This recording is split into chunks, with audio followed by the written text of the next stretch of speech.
besties, welcome back to the Nurse Aspect where we assess and evaluate. I am your host, Nurse Becca, and today we have one of my besties on the show, Nurse Trissina. Hi. Welcome. Thank you for having me. So welcome. I can't believe you're here. I love that you're here. We go back so long. Back. So long. Oh, gosh. But yeah, it's all good. We made it here. We made it. We out here thriving as nurses. That's okay. Black nurses. Okay. Hello. So why did you get into nursing? Talk to me. So when I was in high school, as you probably know, Wilson Tech, which is a BOCES school, they offered the nursing assistant program. So I'm in high school and I'm like, all right, I'm in 12th grade. Let me figure out what I want to do with my life. So I noticed that program was offered. So I was like, all right, cool. I enrolled in it. And as I'm there, I'm like, I'm really good at this. Okay. This might be a thing. Come on, Black Girl Magic. Right. Yeah, getting good grades, everything like that. Clinically, I'm doing great. So my professor was like, you should really look into making this a profession for you. So that's what I did. I applied to some nursing schools and I realized college is expensive. Woo! Very expensive. A word. Especially doing prerequisites. I'm like, I'm going to pay how much a year? $3 million precisely. So I'm like, you know what? Let me start at a community college. So I went to Suffolk Community College where I met my girl, Becca. Hey. So yes, I did all my prerequisites for nursing there. And then I transferred to Long Island University in Brooklyn. Okay. So, here I am. All right. Well, welcome. Thank you. So when you went to LIU, what was that like? Did you like it? Did you feel like it was worth it going there? What was your experience like at school? So I did my prereqs at Suffolk and then I transferred to LIU. So when I transferred there, I'm like, all right, great. They're going to take all of my credits. There were some things that didn't transfer over. So I had to do like a chemistry class, a math class, and like some history class. So my first full year there, I did an extra set of like prereqs just to get into the nursing program. Once that finished, I was commuting at that time. And then I was like, all right, got into the nursing program, ready to start. I started dorming. Best years of my life. Okay. Best decision I ever made. All right. And even though it was in Brooklyn and I live in Long Island, it was still a home away from home. It was still learning how to be independent, living on my own, not living on my own, but you get what I'm saying. Yeah, it's like you're a little independent. Thriving like at home. So yeah. I think that was really good for me because I was learning how to be an adult while going to school. So, I recommend it to people. I think it's nice to actually get out there. Not everybody can do it, but if you can, I suggest, going, learning how to be an adult, but also, just learning to be in your profession that you're going to be in. I got it. And just in case for those of you who don't know, Suffolk Community College is a 2-year school and Long Island University is a 4-year school. Yes. I completely agree with you in doing it that way, just if you want trying to save some ducats, because school just in general is not cheap, especially if you go to a private school. So yeah, kudos to you. I'm glad you did it that way. I wish I did it that way because babe. Yeah. Definitely saved a lot of money. And that was really like, essentially one of the goals was to say, okay, if I'm going to be taking this math class here and this math class somewhere else and I'm getting the same type of education, why not spend less money first on the classes that I just need to get into the program and then, spend the real money on, actually going to the school, that I want to be at. Because I did get accepted there straight out of high school, but I was like, why am I paying all this money to do something that I can do at a 2-year school and pay nothing? You know what I'm saying? So after you graduated, where did you start working? So after I graduated in 2012, it was rough finding a job. When I tell you I went to every city hospital, I went to every hospital on Long Island. And at that time, applying online wasn't really a thing. So you were going to these hospitals, dropping off your resume. Yeah. So me and my now husband, we got in a car. We were like, all right, we're going to Bellevue this day. We going to Mount Sinai this day. We're going to New York Presbyterian this day. I literally went to every hospital, dropped off my resume, So I didn't get a job in an acute care facility until almost a year after. Oh, wow. So I got my first nursing job in December of 2012. I was working at a gastroenterologist internal medicine office. And I was working there for about a couple months. And then I finally got a call from an acute care facility. And I was like, finally. What's it got so long? Finally. So I started working there in June of 2013. What was it like working at the gastro office? Did you hate it? I didn't hate it because I was using my basic nursing skills. So I'm taking blood pressures, I'm drawing blood, I'm doing vital signs, I'm doing EKGs. So it was kind of like I'm going back to my clinical setting where I'm doing all these basic like nursing skills, like learning how to assess a patient and, you know, doing urine samples and urine cultures and things like that. So I think it was a great foundation for me to start off with. All right. And so now you start working at a hospital. Like, what did you start working? What was your field? So I was hired into med-surg. My recommendation, and this is just me, I feel like having a med-surg foundation, starting off as a fresh new nurse out of college, is one of the best things that you can do because you're beefing up your nursing skills that you learned in school. Going into a specialty, sometimes you really need those foundational skills to do what it is you really want to do. I feel you. Learning how to, again, assess your patient, evaluate what's going on with them, assess and evaluate. Okay, hello. Okay. But again, learning how to do those foundational skills and then elevating after that, I think are so important. Totally agree with you because I met so many nurses that started out in their specialty, and I'm not gonna say that they're dumb as rocks. I'm not. I'll give you a prime example, Rebecca. Okay, let's talk about let's evaluate. We have a nurse who went straight into a specialty, looks at the blood pressure screen and goes, which one is the systolic and the diastolic? No. Let's go back to school. I'm sorry, what? You need to go back to nursing 101. I said to her, baby, don't say that out loud. You know what's so funny? I said, do not say that out loud. I literally remember you telling me this story, and I was like, no. Yes. No, you're joking. I said, don't say that out loud. Yeah. Come to the side. We're going to have a conversation. Yeah. And we're going to move forward. Yeah. Yeah. And yeah, because wow, that's alarming. Again, I started in med-surg, and that's where, because in med-surg, you know which one is a systolic and exactly. which one is diastolic. So I feel like getting that as a foundation, and again, it's not for everybody. I'm not saying that that's something that you have to do, but I feel like going to certain specialties, you need to have that foundation. Right. And that's what I'm saying. Like, I don't think people who automatically go into their specialties, I don't think that they're dumb as rocks.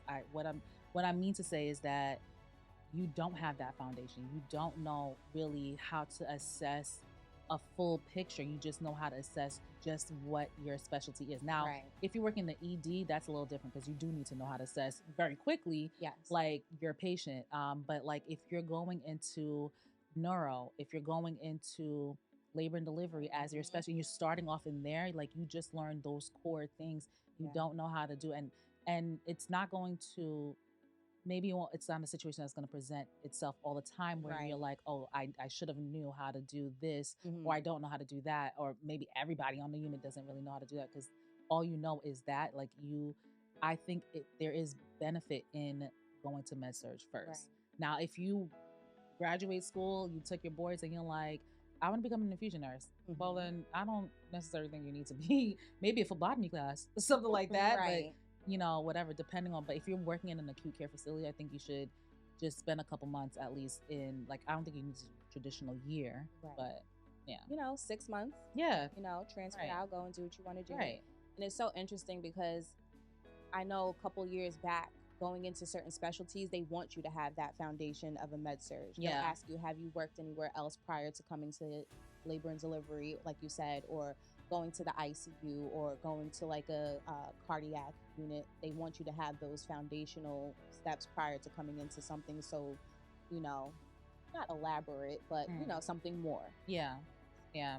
I think, and I find that like a lot of, especially like lately, it seems that like it's easier to actually jump into your specialty more than it is like, because before, it was a requirement. Now, not so much. It's kind of like not as hard to get into your specialty, but well, it's easier now because they offer fellowships for everything. Right. And in those fellowships, they're kind of giving you that little quick foundation lesson of this is what your patient looks like. This is what you need to look out for. Okay, now we're going to push this baby out. Yeah. You get what Right, I'm saying? right. So I feel like nowadays it is definitely easier to get into a specialty, like you said, because they fresh out of school, they're giving these fellowships and people are just jumping right into it. Right. Like, Right. I don't want to do med surg. I'm going to go do this and I'm going to be fine. Yeah. Right. And like I said, apples and oranges. I feel like it's, you can do it, but I just think that it does make you a stronger nurse if you do have a med surg background. Right. So what are you doing now, or where did you go from there? So I worked on the med surg unit for about 2.5 years. Mm-hmm. And this is my story, my personal opinion. Med surg does take a lot out of you. Mm-hmm. Whoa, and it beats it down. It takes a lot out of you. I'm not gonna lie. There were times where I was coming to work and I wasn't liking my job. Mm-hmm. I love being a nurse. Mm-hmm. I was not liking my job. Mm-hmm. And I was coming to work like, I don't want to do this anymore. I need to find something different. Mm-hmm. I also was getting a lot of post-op patients. Mm-hmm. So I'm like, okay, I have this patient who just had an amputation. They're having this phantom pain. They have all of these things going on. How did they get here? Mm-hmm. What was their prognosis to have this operation performed on them? That's how I started becoming interested in surgery. Mm-hmm. So now I am currently in the operating room. Mm-hmm. So again, I applied to the perioperative services, and I applied one day. I got a call that same day, like, "Hey, we're hiring." Oh wow! Yes. Okay. Same day. So we're not waiting. We didn't wait a year. Okay. I got a call same day. I did a phone interview with the director. Mm-hmm. She was like, "All right, great. Do you want to come in for an in-person interview?" I came in 2 days later. I did my interview, and I was hired. Okay. It was the best decision that I ever made. Mm-hmm. Surgery is life. Okay. You come in, you meet these people, you assess them very quickly, and that's why I find med surg to be so important, because I'm able to do a head to toe assessment on somebody and know what's going on with them while having a conversation with them and interviewing them while also talking to their family. Yeah. So I'm able to tell, okay, they have this, that going on. Their blood pressure is high because they either have hypertension or they're just extremely nervous because they're about to go to sleep for a major surgery. Yeah. So this was 2015 that I applied, and I've been working there, and we're now in 2024. So from there, I was a staff nurse. I learned how to do charge, so I was a charge nurse, and now I'm the nurse educator. Come on now. And the operator. Education, you better teach us something. Surgery, again, I love it. You get to see people come in one way and they come out another way. It's like you're healing them, maybe sometimes 30 minutes, depending on how long the surgery is. Mm-hmm. Sometimes it could be an all-day procedure, but I feel like that 5 minutes of crucial interviewing time that you have with them, you're really building a bond with somebody, and they're literally giving you their life in your hands and saying, I trust you. I need you to be here for me when I go to sleep. So I feel like that's something that I really love to do. What's your favorite thing about the OR? My favorite thing, the teamwork, the camaraderie, the fact that I know I can't do my job without anybody else. I can be a circulating nurse or I can be a scrub nurse. As a circulating nurse, me and my scrub tech, we're like this. If I'm scrubbing in with the surgeon and I'm passing off the instruments to him, me and that surgeon, we like this. He needs me, I need him, I need my circulator.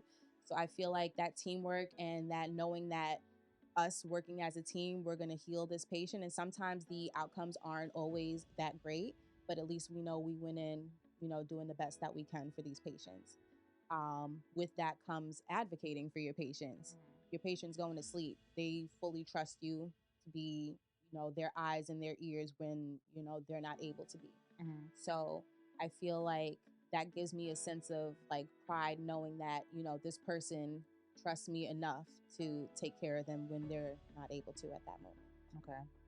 What's do you hate anything about the OR, or like what's your biggest pet peeve about the OR? My biggest pet peeve as a staff nurse, not as an educator. Okay, as a staff nurse, my biggest pet peeve is, and this comes up a lot, people don't think OR nurses are real nurses. I say that to say people don't. People say that OR nurses are not real nurses when they are. Mhm. Again, I'm going to bring it back to assessing and evaluating your patient. Yeah. I come in, I meet you in the pre-op area. I need to look over your chart. I need to look at your lab work. I need to look at you. I need to know what's going on with you like this. Mm-hmm. Let's say that's a scheduled surgery. Now I have a trauma coming. Mm-hmm. I'm doing boom, boom, boom, boom. Yeah. If I wasn't a nurse, how would I be able to assess and evaluate my patient and know what's going on? You know what? I actually love the fact that you threw out this like misconception, because I feel like there's a lot of misconceptions about a lot of different specialties. Right. And you do hear that a lot. Like, if you go into the OR, you lose your nursing skills. Like, don't go into the OR because of that. But actually, we're starting out with assessment. Like, Yes, we're starting out 100%. right at the top. Like, you know, from the top, like you are assessing your patient. And so I love that you said that. You guys, I mean, I feel like any kind of nurse is as a nurse. Like, you're still a nurse at the end of the day. Right. Our roles may be different. Like, you know what it is? I feel like, okay. In the hospital that we work at, like, when I was working on med surg, like, my med surg unit was very close to the OR, right? Coming from med surg, I would have like 6, maybe 7 patients, whatever. So I'm on my feet running, answering the phones, labs call me, telly's going off, like, whatever. And then I happen to look down the hallway and I see OR nurses chilling. Like, and I'm like, I'm doing work, wiping the sweat off my face. Like, I could barely see with my oily skin. And here y'all are like, oh, Becca, you want some coffee? Actually, I don't have time for coffee. You have time for a sip of coffee? I can't even pee. And I'm looking at y'all like, what y'all assessing right now? Y'all assessing Starbucks? So maybe we are. That's what it's giving, you know. A little DoorDash. But I will say, to your point though, there are some days where it may not be as busy in the operating room. I know. But then there are those days where I'm in a transplant surgery from 7:30 in the morning to maybe 10:30 at night because it didn't go as planned. I will say there are many procedures where I'm going nonstop. Yeah. You know, again, we do work at a level 1 trauma facility. So I may be done with one procedure. I may be setting up for another one. And then they're like, you know what? You're not doing that anymore. We have a trauma coming up. I need you to switch and do that. So that's where I feel like, too, when they say we're not nurses, critical thinking comes into play. Because now I'm like, all right, this patient may be coming up with a gunshot wound to the abdomen. What do I need? How is this patient going to come up? What do I need to do for anesthesia? What kind of blood products are they going to need? Now this patient comes into the room. I need to be able to look at that monitor and assess what's going on. Yeah. I need to look at that pressure. I need to be able to kind of just silently be in sync with my surgeon and my anesthesiologist, because they're going to rely on me to be like, all right, she hears this beeping going off. She knows that the blood pressure is tanking, so I might need some sort of product. I need to be able to listen and say, okay, what do I need to do? Or have certain things available. So we are nurses. Y'all are nurses. You know what? I will say, working in labor and delivery, where I do get a little taste of the OR, like, just things can change very quickly. Yes. So I completely get it. Yes, you do. There are times, depending on where you work, that you could have a lot of downtime, but when the time is up, it's up, baby. And it could be up for the entire, it could be up for the entire shift. It could be up for the next couple of days, like, or whatever. So I totally get it. Now that you work in education, when people do come into the OR and they're like, let's say like you have like staff that comes in and like, oh, I'm glad I wanted to get out of med surg, or maybe they started there and they started and like, this is not what I thought it is, and now I want to leave. Like, what do you say to those people? Like, what do you think the issue is? So some people do come in with a misconception that the OR is easier. I'm going from having 6 and 7 patients to 1 patient. I tell them, yeah, you had those 6 and 7 patients. You're running around, you're moving, you're grooving. Now you have this 1 patient, and that 1 patient will probably have you running just as much as those 6 to 7 patients may have for the full 12 hours of your shift. Yeah. But I also tell people who do come in from the floor and aren't coming in to the OR with no knowledge of nursing, I say to them, it's a completely different type of nursing. So I want you to take that idea of nursing that you have in your mind, set it aside, because now you're going to be learning something different, a different type of nursing. And that's what I had to learn for myself too, because I came into the OR like, I'm used to putting in IVs, hanging antibiotics, doing wound care, doing this, doing that. And I had to say, there's another discipline in the room who does that, which is the anesthesiologist or the Yeah. CRNA. Right. So, but I also had the knowledge of, if I see that they're having difficulty putting a line in, I can say, maybe you should try this gauge instead of that one. Maybe that'll help. And sometimes it is helpful because I have that knowledge of that. Yeah. Or when they're putting in lines, I'm able to assist them and say, okay, you got the line in, let me hand you this tubing because I know that's what you're going to need next. I know that you're going to have to tape this down. Let me hand you this next. And they're looking at me like, how do you know? Because I have this background. Yeah. So I do tell people, you know, it is a different type of nursing. And some people do come into the OR and be like, this isn't for me. This isn't what I expected. I'm going to go back to where I came from. And I always tell people, that's completely fine. Nobody's going to judge you or, you know, patronize you and say, why did you come here? You know, this is what it is. I always tell people it's not for everybody. Some people will come in and they're like, that's blood just continuously dripping out. Not for me. They'll go into ortho and they'll hear the banging and the clacking and all of that. And they're like, I'm sorry, they're using an actual mallet and a hammer and all these things. Well, they're not using a hammer, guys, but like the drilling and stuff like that. Yeah. Like, this isn't for me. We do recommend people coming in and shadowing and seeing what it's about. Following a circulating nurse to see, okay, I'm going to get my patient, I'm assessing, I'm setting up my room, I'm getting these instruments ready. So we do recommend people who say they're interested in the OR, come shadow, come see what it's about first before making such a major decision about leaving where you are to come here when you think that it's easier. Yeah. So, what do you love about being an educator? I love seeing people come in as a novice perioperative nurse and growing and thriving and saying, wow, you started here, look where you are now.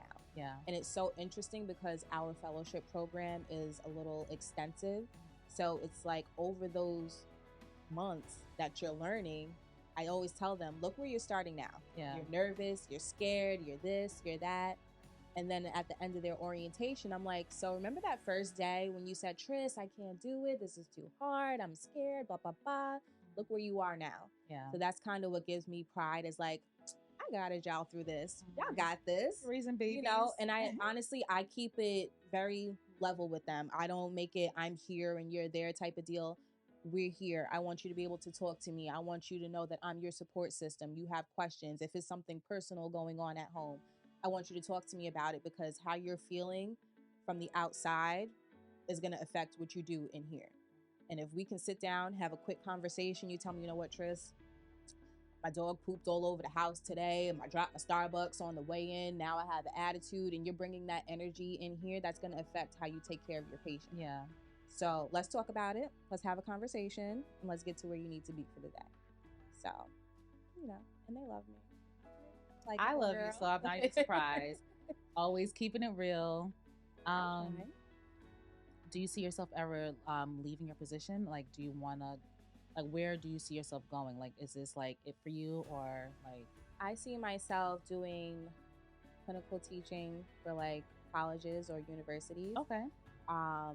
I do love the operating room. I do love educating in the operating room, but I do feel like that this isn't the end of the road for me. I don't feel like this is, all right, you know, I'm an educator. I got my job, you know, I'm good now. No, I feel like I'm going to, you know, keep progressing, level it up. Okay. I do plan to go back to get my doctorate. So, Dr. McDonald. Okay. But I do plan to go back to get my doctorate so that I can do, you know, teaching in a school and things like that. You know, see where it goes. If, you know, if it's for me, it's for me. If it's not, listen, then it's not, you know. What's for you will always be for you. Right. That's what I know. So I love that.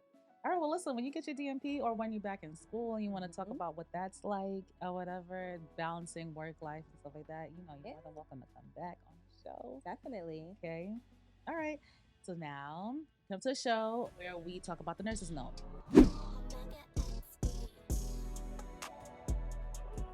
So nurse's note, for those of you who are new, is where we talk about things that happen to us. As nurses, we have to always document and literally tell a story of what is happening with our patients, how we're interacting with our patients.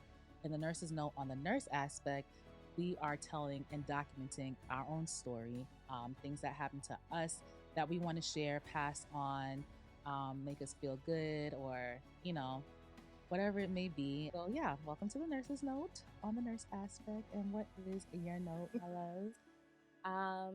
So I'm gonna give you guys a little story, a little background of a situation that happened. Um, this is probably 3 years ago now, maybe even a little bit longer. Pre pandemic? Pre-pandemic. Okay. Pre-pandemic, yes. So I'm in a room. I'm a circulating nurse at this point, and I came in to relieve somebody to go to their lunch break. So she's giving me a report, you know, patient's name, date of birth, things like that, what procedure we're doing, what the next procedure is going to be. Because at that point that I came into the room, the case was going to be finishing soon. So she's just giving me a rundown of what's to come next, where the next supplies are, things like that. So the case comes to an end. Drapes are getting ready to come down. And the surgeon says to me, "This is what we're doing next. Make sure you have this, and that in the room." Okay, cool. No problem. I go and I look on the shelf where the supplies are already there. So I look and I say, "Okay, we don't have this in here. I'm going to make sure that I have it for your next procedure." And he goes off, flies off the handle. F this, all types of curse words, everything. This is how he's talking to me. And Lost his mind. Yes, he did. He lost his mind. And he was like, "All you guys do is F and sit around and talk about this and that. Y'all not paying attention, blah, blah, blah." And I'm here. I'm here. And I said, "I understand all that. I received a report. This is what she told me. I checked. It wasn't there. But I also told you that I would go and get it for your next procedure. The drapes are down at this point. The patient is now waking up. So now you're doing all this hooping and hollering while your patient who's under anesthesia is waking up. I'd like to make a note that waking up from anesthesia is one of the most critical points in a procedure, because things can go south very quickly. Mm-hmm. So while you're doing all of this with me, I need to go and tend to my patient," which I did. Patient wakes up, everything like that. He's still going on. So I come to the side with him and I said, "I understand you're upset. I need you to take a minute. Maybe you need to step outside, get yourself together, come back in. We'll have a conversation like adults. But I don't appreciate the way you're speaking to me." Cool. Steps outside, comes back. 2 minutes later, same energy. "We're not ready." I said, "See, we had a conversation. I asked you to step outside, get yourself together, and come back in, and you're still yelling at me. We're not doing that today. Not today." I said, "I think you need to go back out and get it together." And he left. And eventually he did come back, and by that time I went on to my next break. I had a conversation with the service line manager. I let her know what happened. I told her I don't appreciate him speaking to me like that. It's inappropriate, especially at the fact that you're talking to me this way as your patient is waking up from general anesthesia. A week later, I received an email apologizing for the way he spoke to me, and just saying that it was unprofessional, it won't happen again. Please accept my sincere apologies. So with that being said, I feel it's very important as nurses, and I'm going to throw this in there, especially Black nurses, to always keep your cool no matter what the situation is. You can professionally read somebody, professionally bring them back down to their level. You're a surgeon, but that doesn't mean that you're here and I'm here, because we're always going to be here, because you cannot do your job without me. And I make that very clear. Always keep it cool, no matter how you're feeling deep down inside. You want to box them out, try to just keep it to a level where you show that you're not the aggressor, because they will say, "Well, you did this and you did that. Even though he was wrong, you said this and you did that and you acted this way." No. You're not going to catch me like that. I kept it as professional as possible. And he knew that. And that's why he gave the apology that he gave. So, that's why. Keep it professional and cute. Okay. And that is so important though, because sometimes it's really hard to control your emotions, especially in a high tense situation like that. So I love that you did that. Now, me knowing you personally, I don't you do that, Becky. I know that, and I feel like this can go both ways. I'm not even just putting you out there, because I feel like we all know someone like this, or maybe Mhm. we are that type of person that will be like, okay, I I'm real like, yes, Dr. Smith, I understand what you're saying, but it could be, look now, Dr. Smith, Yes. hello, Yeah. I'm gonna gather you right now, like, Yeah. but I also know that I have a job But and there I have also bills. are some days where I will be like, they'll say certain things to me, and I'm like, I'm sorry, who are we speaking to? Yeah, I'm sorry, you need what? Sometimes I'm not gonna lie, like I said, sometimes, and that's just, I feel like that just comes with time. Like, Yeah. I when I first started nursing, period, like, I'm a talker. I know that, like, I like to ask questions. I like to get myself involved in things and whatever, blah, blah. I can be very nice and stuff like that. But initially, when you get into any type of confrontation with anybody, any type of conflict, it's very easy as a new nurse to be like, okay, I have to take it on the chin or whatever. It takes a while for you to build up that Yes. confidence, for you to be like, to stand up for yourself. Now, standing up for yourself doesn't mean you got to be like, you're rowdy all and high yes. and mighty, because Yeah. you can do that and also be very wrong in, Yeah. whatever. But standing up for yourself where, like, you're keeping a profession, like, I want you to understand that we have the same goal in mind, our Mhm. patient, like, whatever. If in your situation with Dr. Whoever, Dr. Surgeon, like, okay, we didn't have what you needed, but I'm telling you, whatever. Now, if you're not ready to receive that, Right. that's fine, That whatever. sounds like a But personal actually, issue. exactly, it's very personal, and I'm not going to get personal with Right. you because I have bills to pay, and whatever. But even if that wasn't the case, like, it just, there's a level of professionalism that you do have to have as a nurse, but it's very easy to get out of that. Yes. Yeah. And I tell my orientees, I say, because they'll go into the rooms and they'll see how the surgeons act, and they'll see how their seasoned nurse who's training them, how they respond to them. And I say, you'll get there. Yeah. I said, but don't ever let anybody disrespect you. I said, you have to remember that you're there for your patient.